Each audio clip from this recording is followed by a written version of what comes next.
రాష్ట్రంలోని 1,68,00,000 మంది ఆడబిడ్డలు అడుగుతూనే ఉంటాం. అట్లాగే ఎప్పుడు ఇస్తావు తులం బంగారం అని ఇవాళ పెళ్లిళ్లలో ఉండే ఆడబిడ్డల తల్లిదండ్రులు అడుగుతున్నారు, వదిలిపెట్టాం. ఎప్పుడు ఇస్తావు 4,000 పెన్షన్ అని చెప్పి ఇవాళ రాష్ట్రంలోని పెద్ద మనుషులు అడుగుతున్నారు, వాళ్ళ తరఫున అడుగుతూనే ఉంటాం. అట్లాగే ప్రతి ఒక్క హామీని అమలు చేసేదాకా వదిలిపెట్టాం. మీరు ఎన్ని నోటీసులు ఇచ్చినా, ఎన్ని డ్రామాలు ఆడినా అవన్నీ కూడా తప్పకుండా దూది పింజల్లాగా తేలిపోతాయనే మాట కూడా తప్పకుండా చెబుతూ, ముమ్మాటికి న్యాయము ధర్మము గెలుస్తుంది. ముమ్మాటికి తెలంగాణకు మేలు చేసిన వాళ్ళని ఆ దేవుడు కాపాడతాడు. మీరు ఎన్ని చిల్లర ప్రయత్నాలు చేసినా, వచ్చి 17 నెలల నుంచి మీరు చేస్తున్నాయని చిల్లర ప్రయత్నాలే. ఈ కమిషన్ అని, ఆ కమిషన్ అని, ఈ ఎంక్వైరీని, ఆ ఎంక్వైరీ అని.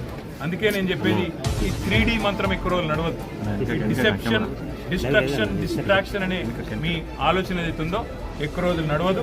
తప్పకుండా తెలంగాణ ప్రజలు తిరగబడే రోజు కూడా వస్తుంది. ముమ్మాటికి రేవంత్ రెడ్డి ప్రభుత్వానికి, స్కామ్ గ్రేస్ ప్రభుత్వానికి తప్పకుండా బుద్ధి చెప్తారనే మాట కూడా నేను తెలియజేస్తాను.